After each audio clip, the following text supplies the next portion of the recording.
Welcome to Guide Guru. We hope this video helps. You begin by securing your project. Make a backup and close unnecessary editors. Once done, disable real-time viewports and lower scalability to reduce system load. This prevents interference during the bake. Next, clean derived data cache and delete saved /derived folders for a fresh start, then open the lighting results window. Finally, choose your build quality, preview for quick checks, production for final bakes, and start the initial build lighting step to generate fresh build data. You now tune light mass and world settings for reliable bakes.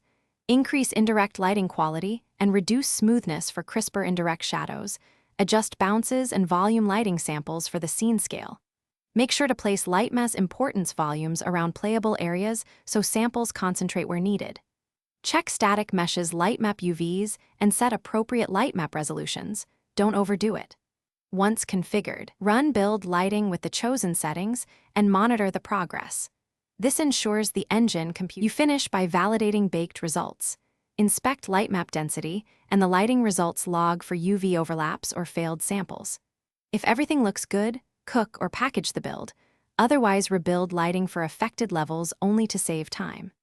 Use Swarm Agent or Coordinator to distribute the build across machines if available. If artifacts persist, increase build quality and sample counts or temporarily enable alternative GI methods. One key troubleshooting tip: check for overlapping light map UV shells and correct them before rebaking. Thanks for watching. Consider subscribing if we helped you today.